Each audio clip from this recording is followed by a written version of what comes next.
રજૂઆત એ છે કે કાલે આજથી આ પાણી હાલની સિચ્યુએશનમાં અત્યારે ભરીને આવેલું પાણી છે. મારી વાત તો સાંભળો, તમે બોલી લીધું સાહેબ, તમે બોલશો તો કઈ દેતા.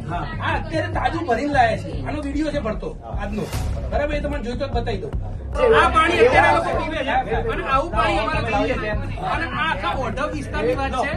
અહીંયાથી ભાજપના ગુજરાતના પ્રદેશ અધ્યક્ષ છે જગદીશ વિશ્વકર્માનો વિસ્તાર, અને ત્યાં સાહેબ આ લોકો એમને સાહેબને વોટ આપી જીતાડે. પાણી જોઈએ અને હવે તો પ્રદેશ અધ્યક્ષ થઈ ગયા. હું તો તમારા પોલીસ અધિકારીઓ અને કર્મચારીઓ અહીં રહેતા છે, એમને પીવડાવો ચોખ્ખું પાણી. બધાને શું અમે તો એમના માટે લડીએ છીએ કે એમને ચોખ્ખું પાણી મળે.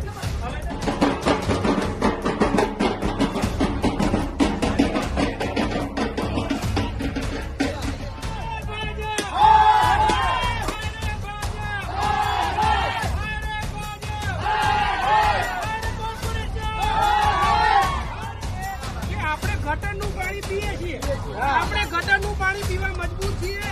અહીંયા ભાજપની સરકાર ગુજરાતમાં છે, કોર્પોરેટર ભાજપના, સેન્ટ્રલમાં ભાજપની સરકાર, ટ્રિપલ એન્જિનની સરકાર, અને આવું પાણી પીવડાવે છે. તમે કરોડો રૂપિયાનો ટેક્સ ચૂકવો છો અને તમે ખાલી રજૂઆત કરવા માંગો છો કે આવું ગટરનું પાણી શા માટે પીવડાવો છો. રજૂઆત કરવા માટે બી અંદર જવાનું એમને એવું કેવું છે કે પોતે ભાજપમાં માને છે, કટ્ટર ભાજપમાં વોટ આપવા વાળા છે, એમનું કામ નથી થતું ને એમને આમ આદમી પાર્ટીનો સહારો લેવો પડે, એવું એમનું કેવું છે. ભાજપના લોકોનું તો કામ કરો, અમારું આમ આદમી પાર્ટી ભાજપ